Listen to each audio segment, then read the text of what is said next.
Unauthorized use may result in legal liability. The minister hung upside down, his bare ass exposed to the night city. His fat body swayed, the taut rope creaked in the wind, and the lights of the skyscrapers reflected off his sweaty back.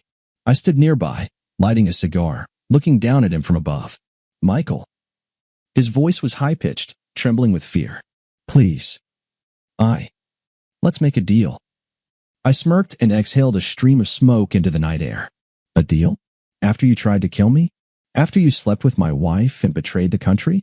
I nudged him with my foot, and he screamed, jerking like a pig roasting over a fire. Below, on the street, a crowd had already gathered. People were recording him on their phones, laughing, shouting insults. "Hey, that's our minister," someone yelled from below. "What a disgrace. Look at that ass." I leaned in closer, savoring the terror in his trembling eyes. "You thought I'd just disappear? You really thought that a man who's been through war, conspiracies, and betrayals would let himself be taken out so easily?" He whimpered, his fat fingers scratching at the concrete, desperately trying to grab onto something. But all he could do was dangle over the abyss, a pathetic, sweaty sack of filth. "Michael, please," he rasped. It was a mistake." I grabbed his hair, forcing him to look straight into my eyes. "A mistake? The real mistake was ever thinking you could hire me, you son of a bitch. They say opportunity only comes once. That's a lie. Opportunity is a road, and it always has branches. The only question is who's walking it, on foot, on their knees, or in a goddamn tank." I preferred the tank. So when I walked into the interview room, I immediately knew I was standing among dead men walking. 10 candidates, some in stiff suits, others with sweaty palms clutching folders of resumes. They all sat upright, like schoolboys in front of a strict teacher on the first day of class. It amused me. In the center of the room was a long oval table, and at its head sat the Minister of Defense himself, surrounded by a pack of advisors and bodyguards. He was around 50, with the face of a man used to pressing buttons and signing orders, but who had never pulled a trigger himself. "Come in, mister." The secretary glanced at the documents. "Michael Raven. You can just call me Michael," I said, walking to the chair. "Or the guy who'll do this job better than anyone else." A pause. Someone snickered. Someone else shook their head disapprovingly. The minister raised an eyebrow. "Confidence is good, but it needs to be backed up by actions." I grinned. "Of course. Otherwise, one might find themselves on top of a skyscraper with their bare ass out, right?" A few advisors shifted uncomfortably. The minister studied me intently. "Tell me about your experience." I settled into my chair. 20 years of special operations, counterterrorism missions, VIP security, problem solving. Unlike most people here, I actually deal with threats instead of just writing reports about how scary they are. One of the candidates beside me raised a hand. "Excuse me, but that's offensive. We all have serious experience in security." I turned to him, looking him up and down. Mid-30s, perfect haircut, expensive watch. A former cop or military bureaucrat. "Really?" I smirked. "When was the last time someone pointed a gun at your face?" Silence. "Has anyone ever tried to blow you up?" I continued. "Ever stitched up your own wounds in the field?" More silence. "Thought so," I said, turning back to the minister. He was smiling. "Sarcasm and overconfidence. Your strong suits, Mr. Raven. But I need facts." I nodded. "Fine. Facts. That guy to my left is a former intelligence officer, but his body has no scars, which means he was always in safe zones. This man on the right," I gestured to the man in the gray suit, "manages a security firm. Says he designed tactics, but if you asked him to kick in a door, he'd probably break his ankle. And that one," I pointed at a guy clutching his resume, "is holding onto his folder with both hands because he's afraid he'll drop it from nerves." I leaned forward. "So now tell me, who's the most qualified person for this job?" The minister studied me closely. "That's enough," he said, cutting off the murmurs in the room. "You're hired." I smiled slowly. That bastard had no idea how our story would end when he put me on the payroll. The morning was quiet. That eerie stillness that always comes before a storm. I strapped on my bulletproof vest, checked my holster, adjusted my belt. The man in the mirror was the same as yesterday, but with each passing day, his eyes grew colder. The scent of freshly brewed coffee drifted from the kitchen. "You're leaving early again." Emily's voice was soft, but there was a hint of frustration in it. I turned around. She was leaning against the doorway, wearing the long t-shirt she slept in. Morning sunlight streamed through the windows, casting a golden glow over her hair. "Work is work," I said, fastening my holster. "You knew who you were marrying." She stepped closer, running her fingers over the buttons of my tactical jacket, looking into my eyes. "Sometimes I wish you were normal," she whispered. I smirked. "I am normal. But in a world where normal means getting killed, I have to be different." She shook her head, but smiled anyway. "Take care of yourself, Michael. Always." She leaned in and brushed her lips against mine. The kiss was familiar, almost mechanical, like she was kissing a man she no longer knew. But I didn't dwell on it. I stepped outside. The air was fresh, but there was already a scent of smoke and metal lingering in it, the smell of a world falling apart. In the distance, 3 armored SUVs with the Ministry of Defense emblem waited. Soldiers stood nearby, checking their weapons and gear. "Are we ready?" I asked as I approached the first vehicle. The squad commander, Lieutenant Brooks, nodded. "We're taking the southern route. Intel reported possible marauder activity." I just scoffed. Marauders aren't the problem. The problem is when they're not just looting but waiting for someone. Brooks gave me a knowing look. "Exactly. That's why we doubled security." I silently climbed into the front SUV. The engine roared to life, and the convoy rolled out, leaving the safety of the capital behind. The roads were ruined. Once, life thrived here, cities, villages, highways where families commuted home from work. Now, all that remained were the charred skeletons of buildings and rusted car wrecks. I sat next to the driver, scanning the landscape. Darkness was setting in, and something dangerous lurked within it. In the reinforced capsule behind us sat the minister, protected like a precious relic. "Comms check," I said into my earpiece. "First squad, online. Second squad, online. Air support, standing by." I nodded. Everything was going according to plan. But something felt wrong. I could feel it in my skin. Like before a storm, when the air turns thick, and the silence stretches too long. And then, that silence was shattered. "Attention, ambu!" A deafening explosion shook the ground. The vehicle lurched into the air. The ambush had begun. The blast sent the SUV skidding, and the seatbelt dug painfully into my chest. The windshield cracked in a web pattern but held. The driver cursed, gripping the wheel, trying to regain control, but it was useless. The vehicle was bouncing wildly. "Contact! Contact!" Brooks' voice came through the radio, then was abruptly cut off by a burst of gunfire. I tore my pistol from its holster, yanked the door open, and rolled into a ditch just before the car came to a complete stop. The moment I hit the ground, 2 more explosions tore through the night, flames illuminating the road, casting shadows of attackers hiding behind a barricade of overturned trucks. "Ambush," I muttered, pressing myself against the dirt and raising my pistol. Gunfire erupted. Our security detail was already engaging. I caught glimpses of soldiers taking cover behind armored doors, returning fire. Marauders. At least a dozen of them, dressed in rags and body armor, wielding battered rifles and makeshift grenades. One of them, a grenade launcher slung over his shoulder, peeked out from behind cover. Before he could fire, I put a bullet between his eyes. He collapsed, the launcher falling with him. "First squad, take cover," I ordered. "Second squad, flank them." Our team reacted instantly, splitting up and circling around. The marauders hadn't expected organized resistance. One of them tried to lob a grenade, but I shot him in the wrist. The explosive dropped at his feet, detonating and shredding him along with his comrades. Within a minute, the gunfight was over. I stood up, wiped blood from my cheek, and scanned the scene. The marauders lay dead. Our team was intact. The minister's capsule was untouched. The driver fumbled with the door, his hands shaking, but the minister himself didn't step out. "All clear," I reported over the radio, my gaze drifting over the bodies sprawled across the asphalt. But I didn't like this. Marauders don't ambush government convoys. They don't have the skills, the tech, or the intel. This was too coordinated. And that's when a strange signal crackled in my earpiece.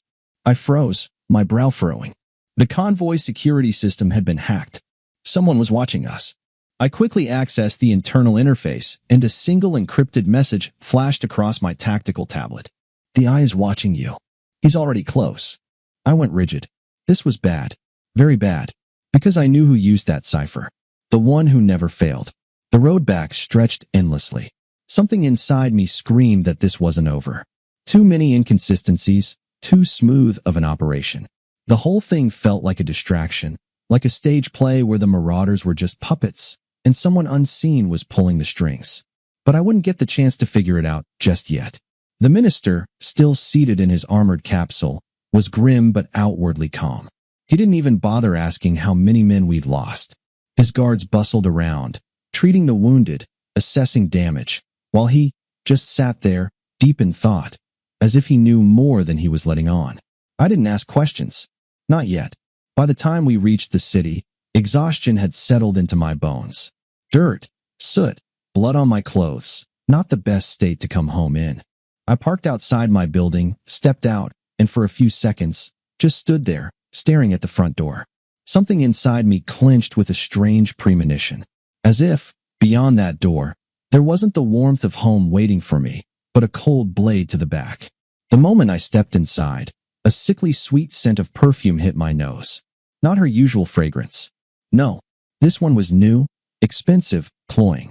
On the table, an unfinished glass of wine sat beside a crumpled napkin, smeared with lipstick. I shut the door, slowly pulled off my jacket, and hung it on the hook. "Emily?" I called out. No answer. I walked into the living room. Empty. Her purse laying neatly on the couch. Too neatly. I glanced around the room. Everything was in its place, yet something felt off. Years of service had sharpened my instincts, and right now, they were screaming at me. Someone else had been here. Recently. That's when I heard it, a faint sound. The barely audible click of a door lock. Upstairs. Slowly, silently, I ascended the stairs. The bedroom door was slightly ajar. A voice murmured from inside, low, restrained, almost a whisper. I took a step forward and froze. She was on the phone. "No, he doesn't know yet. I'll do everything as we agreed." "Yes, I understand, but I can't talk right now." I stepped back into the shadows of the hallway, my heart hammering against my ribs. Who was she talking to? "Yes, I miss you too." Her voice softened, turning warmer, more intimate. "Soon." I closed my eyes and took a slow, deep breath. So that's how it is. I stepped forward and shoved the door open. It slammed against the wall. Emily flinched, the phone slipping from her hand onto the bed. "Michael." Her eyes widened. "You're home already?" I walked over in silence, grabbed the phone, and raised it to my face. The last message on the screen lit up. "Tonight was amazing. Can we meet again tomorrow?" I looked at her. She averted her gaze. A cold fire ignited in my chest. I saw the lie in her nervous fingers clutching the edge of her robe. Saw it in the way her pupils darted around, searching for an excuse. But words weren't necessary. I already knew everything. I slowly lowered the phone and stared at her. Emily stood before me in a light robe, clutching it at her chest as if the fabric could protect her from my gaze. As if it was burning through her. "Who is it?" I asked calmly, nodding toward the screen. She swallowed but kept her face steady. "Just a friend." I chuckled. "Of course. A friend. Judging by the messages, a very close friend." "Really?" I took a step forward. "Interesting. Because your friend says tonight was amazing. What exactly? Did you treat him to your famous lasagna?" She looked away. "Michael, you're mistaken." "Mistaken?" I laughed. "Oh, sure. I must be paranoid. Special forces habits, you know. Seeing ambushes everywhere. When in reality, it's just dinner with a friend." I slowly sat on the edge of the bed, staring at the phone. All my life, I had worked with lies. Interrogated spies, uncovered saboteurs, pieced together conspiracies from scraps of information. Lies always had weak spots, and right now, I saw every single one of them in my wife. Unsteady breathing. Sweaty palms. Eyes that refused to meet mine. Her voice was steady only because she was forcing herself to stay calm. I didn't say another word. I simply took the phone and walked out of the room. Behind me, her frightened voice called out, "Michael, where are you going?" I didn't answer. I walked downstairs, sat on the couch, and connected her phone to my tablet. A password? No problem. People are stupid. 90% of them use birthdays, kids' names, or something equally predictable. First attempt. Wrong. Second. Still no luck. Third, and I was in. Emily.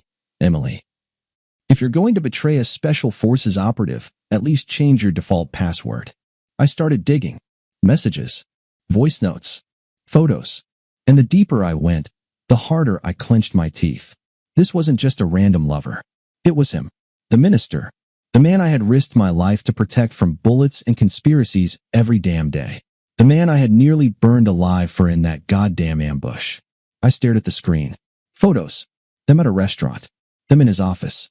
Emily in a black dress, sitting on his lap, a glass of wine in her hand. Her lips pressed against his cheek. Voice messages. I can't stay long. Michael will be back soon. You need to get rid of him. He's in our way. I felt a wave of cold rage rising inside me. Get rid of him? They were discussing me. Talking about how to eliminate me. I closed my eyes and exhaled. You treacherous bitch. You slept with your lover while I was protecting his life? You held him in your arms while I gripped my rifle, covering his back? You plotted my demise while I fought tooth and nail to keep you safe? I slowly closed the tablet. I sat in the dimly lit living room, hunched over, my mind replaying my wife's words. You need to get rid of him. He's in our way. Saying it hurt would be an understatement. But I wasn't the kind of man to sit in a corner and cry. I was trained to turn pain into power, anger into fuel, betrayal into a weapon, enemies into shadows of the past. I reopened the phone and kept digging. At first, it seemed like a standard affair. Well, people cheat, it happens. But deep down, I knew this was more than that. The deeper I dug, the clearer it became. This wasn't just some romantic fling. One of the minister's messages caught my eye. A single word stood out. Operation. After the operation, we'll be free, darling. He won't stand between us anymore. I tensed. What the hell? I knew every operation in the ministry. The official ones. The classified ones. The ones buried under layers of secrecy, hidden for decades. But I had never heard of this one, which meant it was off the books. And if I didn't know about it, that meant they were deliberately hiding it from me. I opened the voice messages, skipped past the usual nauseating sweet talk, and found something far more interesting. Are you sure he doesn't suspect anything? Emily's voice soft, almost purring. Absolutely. He's your husband. He trusts you. And that's his biggest mistake. The minister spoke calmly, but there was something slimy in his tone, something that made me want to wash my hands. But what if he figures it out? He's smart. Her voice wavered. Too late. Everything is in place. He'll be the scapegoat. The coup will be blamed on him. We'll convince everyone he was taking revenge on me because of you. A pause. And, Emily, you do want to be with me, don't you? Silence. Yes, she whispered. Then just wait. Everything will go exactly as we planned. I stared at the tablet, feeling the air around me tighten. A coup. They were going to paint me as a conspirator. I would become the nation's #1 enemy. And then, they would get rid of me. Not immediately, no, of course not. There would be an interrogation. A trial. A media spectacle where they'd turn me into a national traitor. And then, a public execution. Maybe a firing squad. Maybe a hanging. The script varies, but the ending is always the same. I exhaled slowly. So that's the game. I hadn't just been betrayed. I had been used. Like a goddamn fool. Emily. The woman I had shared my life with. The woman I had saved from danger countless times. The woman I was willing to die for. She had been lying beside another man, whispering about my execution. My heartbeat was steady. I didn't feel fear. Only cold, absolute clarity. This wasn't personal anymore. This was war. I gave no sign that I suspected anything. The plan was forming in my mind, moment by moment. But one thing was certain. I wasn't going to let these bastards play me. I wouldn't be their pawn in their little game. The next morning when the assignment came in, I wasn't surprised. Escort the minister to a private meeting. High-level secrecy. Direct contact with security personnel is prohibited. A private meeting? Secrecy? It all added up. This wasn't a meeting. This was my execution, disguised as routine work. But I didn't plan on being the victim. The minister walked out of the government building with his usual smug grin. He was dressed in an expensive gray suit that fit his bloated body perfectly. Raven, he nodded at me as he stepped toward the vehicle. Sir, I replied evenly, opening the door of the armored SUV for him. I got behind the wheel. In the rearview mirror, his reflection looked calm. But I knew it was an act. There were 3 guards in the convoy, 2 in the lead car, and 1 sitting next to me. Not my men. I recognized their faces, but they weren't from my division, which meant they were handpicked. They knew I was supposed to die today. Destination: an abandoned factory in the industrial zone outside the city. I drove in silence, gripping the steering wheel, feeling the tension thick in the air. When we arrived, I immediately saw that they had been waiting for us. Cars lined the perimeter of the abandoned buildings. At least 10 vehicles. Silhouettes flickered in the windows, snipers. Figures in body armor lingered in the doorways. Execution squad. An ambush. How predictable. I killed the engine. Stay in the car, sir, one of the guards said. In just watching, the minister replied, not hiding his smirk. So that's how it was. He didn't even try to hide that it was his order. The guard looked at me. Get out, Raven. I slowly opened the door. Silence. The air was thick with the scent of motor oil, rust, and gunpowder. I could feel the fingers of the guards tightening on their triggers. 3 seconds, and I'd be gone. I knew they wouldn't let me speak. They wouldn't give me a chance to defend myself. They wouldn't give me a single opportunity. But here's the catch. I didn't ask for a chance. I was creating one.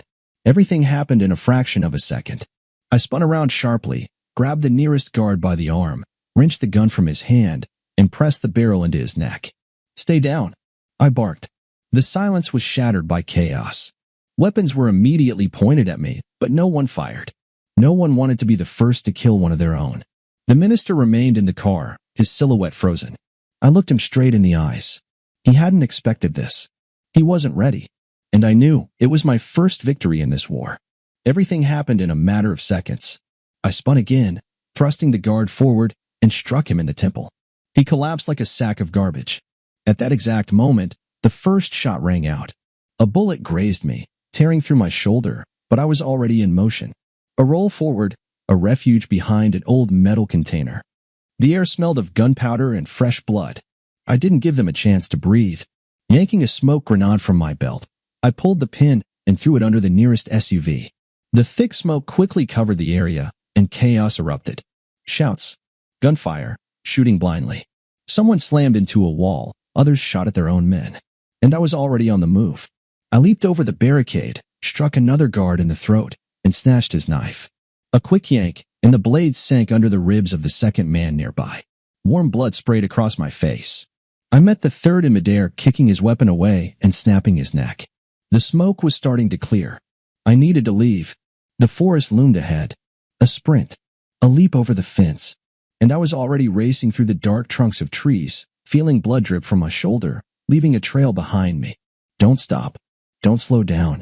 Behind me, I could hear the shouts, the pounding of feet. They were chasing me, but the forest was my territory. I knew what to do. Winding between trees, I threw off their pursuit. Found a ravine, buried myself under dirt, and erased my trail. I waited until they got closer, then attacked without warning. One after another, they fell. A short shot, 1. A knife under the ribs, 2. A solid blow to the temple, 3. I didn't feel pain, only rage and cold calculation. But luck is a fickle thing. One of the fighters was faster. I heard the shot and felt something hot tear through my body. The bullet struck my side, ripping out a chunk of flesh. I collapsed onto the ground, gasping from the pain. Heavy footsteps approached. He's here, someone shouted. He's wounded. I gritted my teeth and did the only thing I could. I rolled aside, struggled to raise my pistol, and shot at the nearest fuel tank that lay near the abandoned marauder camp. A flash. A roar. Flames shot into the sky. The entire clearing was consumed by fire. I seized the moment and, despite the pain, dashed into the river that ran beyond the ravine. The cold water embraced me. I held my breath and let the current carry me into the darkness. Michael Raven is dead, at least for them. Somewhere in the Minister of Defense's office, the phone rings. First one beep, then another. He takes his time answering. Finally, he picks up the receiver and presses it to his ear. Speak. He lazily tosses, stretching in his chair. On the other end, the guard's voice comes through, full of relief. He's dead, sir. We checked. The bullet hit his stomach, then the explosion. There's nothing left of the body. The minister smiles. Good. Everything went smoothly. Yes, sir. All according to plan. The minister hangs up, smirks, and dials another number. 3 beeps. Then, her voice. Hello? He doesn't respond right away. He just smiles, looking out the window at the city. Your husband is dead. The minister finally spoke, his smirk evident. Let's celebrate this event tonight. There was silence on the other end of the line. Then, a quiet sigh of relief. The minister smiled. I hope you'll be wearing a dress, without underwear. The darkness was sticky, like tar. I felt it around me. It seeped into my lungs, wrapped around my body, mixing with the pain. The pain was alive, burning like hot iron pressed against my side. I tried to breathe deeper. My lungs contracted, sending a sharp flash of pain. Alive. God damn it, I was alive. Above me, the hum of a generator buzzed. A deep, rhythmic sound, like a heartbeat underground. I slowly opened my eyes. Above me was a ceiling of reinforced concrete. Rusty pipes. A fan lazily turning, casting shadows on the gray walls. I was on a narrow cot, covered by a rough army blanket. Next to me on the iron table was an 4-drip, a medkit, a bundle of bullets, and a worn revolver. I tried to sit up. Bad idea. Pain pierced me like a needle. My chest and side burned like ID just fought with a blowtorch. I groaned and sank back down. Easy now, pal, came a raspy voice from the side. I turned my head. In the corner, arms crossed over his chest, stood a man I hadn't seen in years. Kane. His face was the same as I remembered, rough features, stubble, an old scar running across his left cheek. He was dressed in a dark tactical shirt, and beside him on the table lay a pistol with a silencer. I blinked, trying to focus. Where? My voice cracked, and I coughed. Kane stepped closer, grabbed a bottle of water from the table, and shoved it into my hand. Drink. I took several greedy gulps. The water was ice cold. It burned my dry throat, but I didn't stop until the bottle was half empty. Where am I? I finally asked. Kane smirked. In a bunker, pal. Beneath the city. I found you by the river, half dead. You were lucky, the blood was washed away by the water, and the explosion did its job. Everyone thinks you burned. I exhaled slowly. How much time has passed? Kane grunted and sat on a chair. 3 days. I clenched my fists. 3 days. The minister? Kane grimaced. The minister? He chuckled. Forget about the minister, Michael. It's not just him. The coup has already been set in motion. I froze. What? Everything as you think. The day they killed you, the cleanup began. Loyalist soldiers disappeared. Several key generals are either dead or labeled as traitors. The city is under his control. The parliament is on the brink of dissolution. I felt an icy rage building inside me. He's been preparing this all along. Kane nodded. It was all planned. And he used you as part of the spectacle. I gritted my teeth. I was supposed to die so that the next day they could seize power. They wanted to make me the enemy of the people, so no one would ask questions. I closed my eyes. Michael, Kane's voice became serious. You know what to do. I opened my eyes. Yes, I knew. I always knew. Feast during the plague in an elite penthouse located on the top floor of one of the few remaining skyscrapers in the city, champagne flowed freely. The air was thick with the scent of expensive cigars, fine alcohol, and cheap principles. The minister sat in a leather chair, staring at Emily, who stood before him, lazily tracing her finger around the rim of her wine glass. She wore a black, form-fitting dress that accentuated her figure, and her gaze was relaxed and content, just like a woman who no longer pretended to be happy. Well, he took a sip of whiskey and smirked. Your hero died a noble death. What did the official statement say? Emily smirked, leaning on the table, and with feigned sorrow, she recited. He was true to his country until the end. He gave his life to protect it. She rolled her eyes mockingly. What a load of crap. The minister laughed, reclining in his chair. Yeah, what was he? A true patriot, an unbending warrior. And in the end, just dust beneath the feet of history. Emily moved closer, climbed onto his lap, one hand caressing his neck. Honestly, I regret wasting so many years on this circus. The minister ran his hand down her back and leaned in closer, his voice lowering, more mocking. It must have been hard, all those years pretending to have passion next to that constantly grim, suspicious idiot. Emily sighed, feigning exhaustion. Oh, you have no idea. He always looked at the world like it was a battlefield. Even at home. Always on guard, always analyzing. Not a moment of relaxation, not a shred of pleasure. The minister slid his hand across her thigh. And I know how to relax. She smiled, leaning forward, barely brushing her lips against his. I know.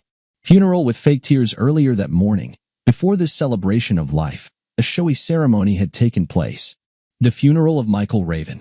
A closed casket, because the body was impossible to identify. Black suits, dark glasses, mourning flowers. The minister stood before the gathered crowd, holding a pre-prepared speech, with the grieving widow beside him.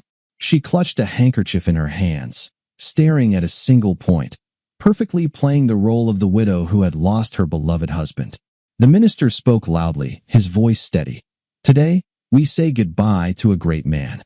Michael Raven was true to his cause, true to his country. He gave his life to protect us from chaos, from a threat that could have destroyed our nation. He paused, allowing the crowd to take a deep breath, to feel the grandeur of the moment. Someone in the crowd sniffled. Some reporters snapped photos. And the minister barely held back a smirk. When it was all over, he was the first to leave, with Emily following behind him. They didn't even glance at the grave with the name of the man they had just mourned. Back to the celebration, Emily laughed again, reclining on the back of the couch. Did you see how those idiots cried? How they praised him? The minister poured himself more whiskey, savoring the moment. Of course. It was exquisite. They're crying over a man who didn't even realize he'd been written off long ago. He wrapped his arms around her waist, pressing his lips into her neck. I knew you'd appreciate it, he muttered. Emily, half closing her eyes, lazily stretched. He was just the same in bed as he was at work. Everything by the book, no fire. How could anyone live with someone like that for so many years? The minister smirked as he pulled the strap of her dress off. Well, now you're free. Now you have a real man. She smiled, wrapped her arms around his neck, and whispered, Do you know what the best part is? He raised an eyebrow in question. Emily smiled wider, her hand trailing down his chest. He couldn't even imagine how our story would end when you hired him. The minister laughed. Well then, let's drink to that. He took his phone, typed out a message, then looked at her with a devilish grin. Tonight, we're going to celebrate properly. I hope you'll be wearing a dress, without underwear. Emily smiled and, without a word, shrugged off her dress. The night was theirs, but the next morning, no longer. I stared at the ceiling of the bunker, listening to the steady hum of the generator. The pain in my side had dulled, but it hadn't gone away. It had simply become part of me, a reminder that I was still alive. They're celebrating my death. I could see them in my mind, Emily and that bastard minister. They were drinking to the fact that they had turned me into a pawn, thinking they had one. Let them enjoy their last moments of peace. Because I was coming back. And this time, I wasn't alone. You'll need help, Kane said, placing a mug of coffee in front of me. You can't get them yourself. I took the mug, took a sip, and smirked. You think I don't know that? Kane squinted, crossing his arms. Michael, I'm not arguing that you could take down a dozen bastards on your own. But this isn't a shootout in some dirty alley. This is a coup. The bastard now controls half the government. He's got an army, money, and protection. I put the mug down on the table and nodded slowly. So we need to create our own army. Kane sighed and moved to the wall where a city map hung. You have any ideas? I grinned. I've got people. I've always said, you're not just your skills, but your connections. In the world of special ops, old contacts are currency. And I had something to pay with. A former operative tossed out of the system after a dirty operation that no one talks about anymore. He had a small group of mercenaries that carried out delicate jobs all over the city. We met at an underground bar on the outskirts, a place full of people who had nothing left to lose. He was drinking beer when I sat across from him. They said you burned, he grinned. But you're apparently unkillable. I smiled. Disappointed? He smirked. More intrigued. What are you doing here? I leaned forward. I've got a target. The minister. Rickson raised an eyebrow. Bold. But why should I get involved? I placed an envelope on the table. Inside was a list of people the minister had removed in the first week of his reign. Among them was Rickson's old friend. He killed your man. Killed him and didn't even apologize. Now he thinks he's above all of us. Rickson looked at the list, then raised his gaze to meet mine. What's the plan? I smiled. First in the team. A former intelligence analyst who had been locked up for selling classified information. He escaped from prison 2 years ago and had been hiding in the underground networks of the city ever since. I found him in a dirty shack, full of servers and monitors. He looked at me over thick glasses. Michael Raven, you think you can just waltz in after all these years? I threw a flash drive onto the table. Here's the data on the minister's surveillance network. Full access. His eyes lit up. Where did you get this? It doesn't matter. I need someone who can use it. Maddox slowly smiled. I'm in. Second in the team. The only one I knew who could get anywhere unnoticed. A former intelligence agent who went underground after the state betrayed her. I found her at an old fight club, where she was knocking out another loser. When she saw me, she just smirked. Knew you wouldn't die. Well, I tried. I replied, tossing her a knife, which she caught with perfect accuracy. We've got a job. She raised an eyebrow. Big one? The biggest. She smiled. Third in the team. We gathered in the bunker, studying the map of the minister's residence. Tomorrow night, Kane said, pointing at the diagram, he's having a meeting with the conspirators. Rickson shook his head. You want to crash their council meeting? Exactly. I smirked. The minister thinks he's untouchable. He thinks he's won. But there's one problem. Lena crossed her arms. What problem? I lifted my gaze. I'm still here. A silence fell. Then Rickson smiled. Shit. Now I'm starting to believe we can pull this off. I pulled out my pistol, checked the magazine, and gripped the handle. We're not just going to pull it off. I looked at their faces, at the people ready to follow me to hell. We're going to do it beautifully. The revelation of Emily, I was waiting for her at the back entrance of the hotel. Emily always thought I didn't notice anything, that I could live under the same roof with her, let her lie to me, cheat, conspire, and still continue to play the role of the faithful wife. She was wrong. I knew her routines, her habits. I knew where she dined, who she met with, where she went when she thought no one was watching her. Right now, she was walking out of the back door of an elite hotel where her lover had been booking suites for her while the country was falling apart. She was wearing a long, elegant coat, her hair perfectly styled, makeup flawless. She felt free, like a woman who had finally shed her burden. She didn't even realize that the nightmare of her past was waiting for her in the shadows. I stepped forward, blocking her path. Emily stopped abruptly, unable to believe her eyes for a moment. Michael, her voice trembled. This can't be. I smiled. Disappointed? She took a step back, not taking her eyes off me. I saw her pupils dilate in fear. I took a step forward. Well, darling, I said softly, almost friendly. Did I ruin your evening too much? Why you? She faltered, as if trying to believe the reality of what was happening. You burned. I laughed. Yeah, I'm officially dead. I leaned in closer, lowering my voice. The problem is, it seems you believed it a bit more than you should have. She swallowed, trying to compose herself. Michael, her voice shook. This is a misunderstanding. A misunderstanding? I tilted my head, feigning sincere curiosity. A misunderstanding is when you forget your husband's birthday. But when you sleep with his boss and conspire against him. I smiled. That's called betrayal. She jerked to the side, but I grabbed her by the wrist, squeezing it just hard enough for her to feel the strength, but not enough to hurt. Let's talk, I said, leaning in closer. Her breath hitched. Let me go. She hissed. You don't think you have a choice after all this, do you? I dragged her toward the black SUV parked in the shadows. She struggled, but didn't scream. Right. She still hoped she could find a way out of this, that I was just threatening her, that she had some kind of escape. Pathetic naivety. When the door slammed shut behind her and I sat in the driver's seat, Emily trembled, her fist clenched. Where are we going? She asked, trying to regain control. To a dark place, where you'll tell me the truth, I replied, starting the engine. I won't tell you anything. I smirked and glanced at her in the rearview mirror. We'll see about that, darling. We'll see. Return from the dead, the minister's residence.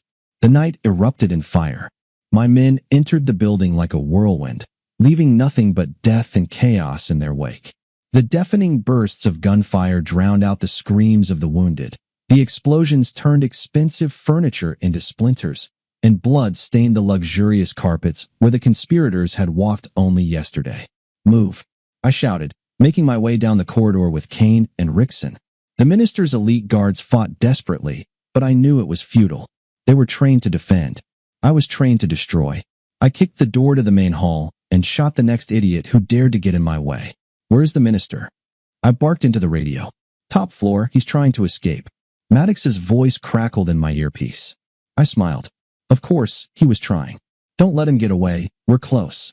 I grabbed an assault rifle, skipped up the next 2 steps of the stairs, and ran up. Guards running towards me fell one by one. Bullets tore through their bodies, but I didn't look. I didn't need to. They were just small obstacles on the way to my main target. The minister. I kicked down the door. The minister was standing at the safe, hurriedly stuffing bundles of cash and documents into a briefcase. Sweat beaded on his forehead, his hands shaking. He didn't notice me at first, but when he looked up, his face twisted in horror. Shock, fear, panic. He grabbed his chest, taking an unsteady step back. You. You. He could barely breathe. How? I took a slow step forward, raising my pistol. Disappointed? My voice was cold, devoid of emotion. He swallowed. Then, unexpectedly for himself, forced out a nervous laugh. Well, how could I have imagined hiring such a smart guy? He quickly wiped the sweat from his forehead, his eyes darting around. Listen, let's not do anything stupid, okay? I'll pay you. Whatever you want. You can choose any position, anything. He thought he could buy me. How wrong he was. I took a step closer. I've already made my choice. He tensed. What? I smiled and kept walking, closing the distance slowly, like I was approaching a cornered animal. I want you to swallow your own teeth, along with the blood. The minister staggered back, hitting the table, clutching its edge. Wait. We're adults. We can negotiate. I nodded. Of course we can. Here's my deal. I poked the barrel of the gun into his forehead. You dared to sleep with my wife. You thought I was a pawn. You thought you could use me. He quickly shook his head. It was just business. Politics. I didn't want it to end up like this. I struck him in the face. He collapsed to his knees, gasping for air, blood spilling from his lips. I leaned closer. You should have learned from the first day that if you make a wrong move, I'll crush you. He sobbed, clutching his nose, but I didn't give him time for excuses. Do you know why I'm here? Why I survived? He breathed heavily, not taking his eyes off me. I was sent to watch you, you bastard. His breath caught in his throat. I continued. I was here to keep an eye on you. To make sure you didn't betray your own country. The revelation of Emily, I leaned in closer, letting him realize the depth of his failure. But you did it anyway. He was horrified. I saw it in his eyes. This self-satisfied bastard who always thought he was above everyone else was now nothing. Just a trembling pile of flesh, desperately trying to save his skin. You betrayed your country. I struck him again, knocking another tooth out. You betrayed your people. Another hit, and he collapsed to the side, gasping. You even betrayed me. I grabbed him by the collar and slammed him against the wall. You never valued human life. You just used everyone like puppets. I pressed the barrel of the gun to his forehead. But the game is over. He tried to say something, but his lips trembled. Finally, he croaked, please. I smiled. Too late. The shot rang out, but it didn't kill him. The bullet passed close to his ear, tearing through the expensive wallpaper and leaving a sharp smell of burnt paper. The minister screamed, dropped to his knees, and covered his head with his hands. Shit. What are you doing? He gasped, clutching his chest. Are you hysterical? I leaned in closer, holding him by the hair. From the pain? Or from how much your teeth cost? I swung and punched him directly in the mouth. A sickening crunch. The minister screamed like an animal caught in a trap. His lips immediately turned red with blood, and one of his front teeth flew out, bouncing off the marble floor.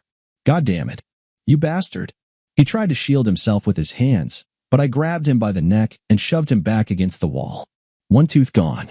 Let's see how many more. I swung again, and another blow hit his jaw. This time the tooth didn't just fall out, it broke in half, leaving a jagged edge. The minister howled, desperately swallowing the blood that poured down his chin. Stop, stop, stop. He gurgled, spitting out shards of enamel and blood. Why? I leaned in closer, grinning. Because now you have to get new porcelain crowns? Or because one of them holds a flash drive with compromising information? His eyes widened. What? Yes, I nodded. I was told you were too careful. That you keep evidence of your dirty deeds right in your mouth. So now you know. I grabbed him by the hair and yanked his head back. You're going to have to lose each of your teeth.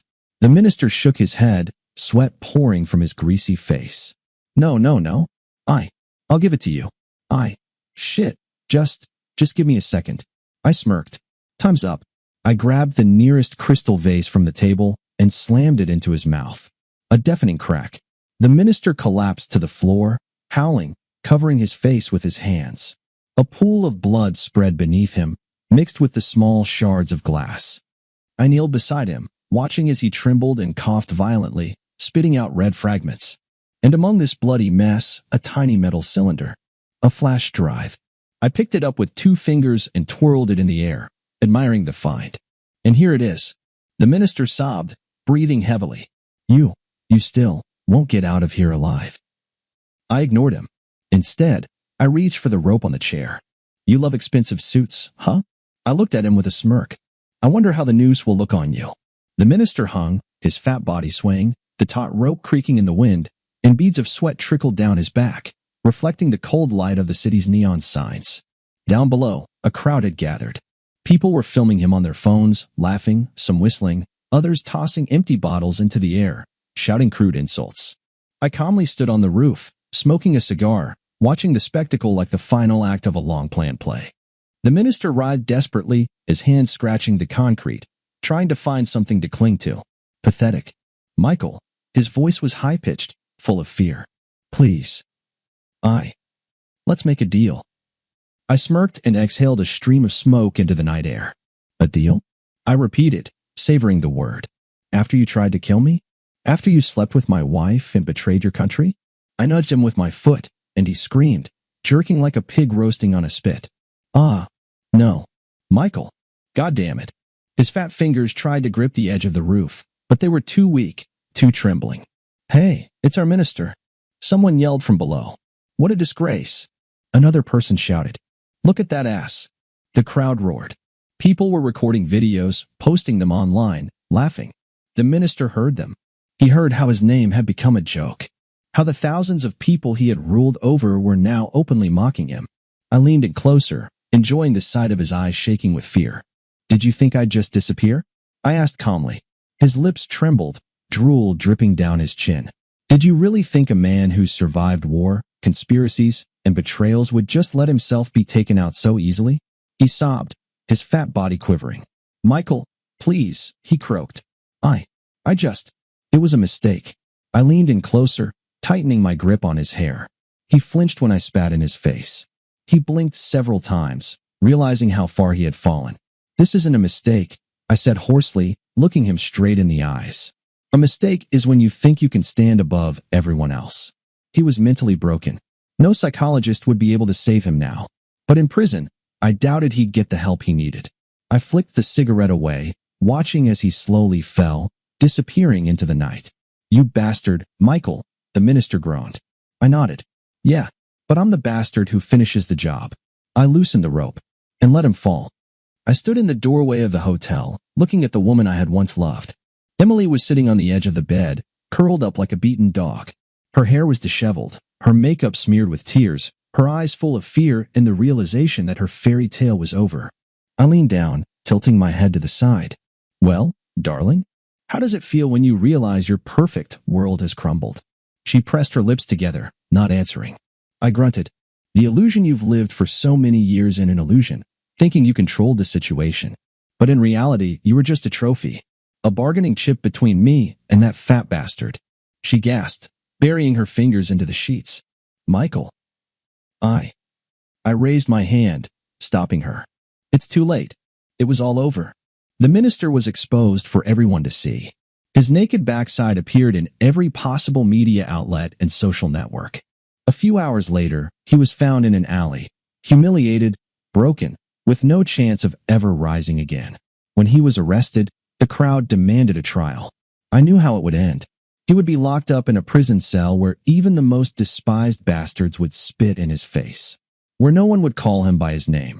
Only the nicknames his cellmates would choose for him. And then, one night, he would simply cease to exist, and no one would remember him. I turned to Emily. I could kill you, you know, I said thoughtfully. She flinched. But that would be too easy. I stepped closer, knelt down, and looked her in the eyes. You're nobody now. You're a widow who never existed. You're a woman no one will support because everyone hates you. She stared at me, holding her breath. Now you'll live. Live with this shame. Live knowing you betrayed the one person who could have died for you. Live knowing that you didn't just make a mistake. You chose the worst possible decision of all. I stood up, pulled the key from my pocket, and threw it onto the table. Consider this a mercy. Turning, I left, leaving her alone. I didn't think about her anymore. She was dead to me. Freedom, I handed over the materials of the conspiracy to the new government. All the files, the evidence, the financing schemes. Everything the minister had tried to hide was now in plain view. Now the country knew the truth. Now they would decide what to do with it. I walked out of the building, taking in a deep breath of the cool night air. I got into the car, started the engine. I looked back at the city. The world of traitors had crumbled. I was no longer a part of it. I pressed the gas and drove away, leaving behind the ruins of a life that no longer existed. Somewhere ahead, a new dawn awaited, and I was going to meet it on my terms. The end.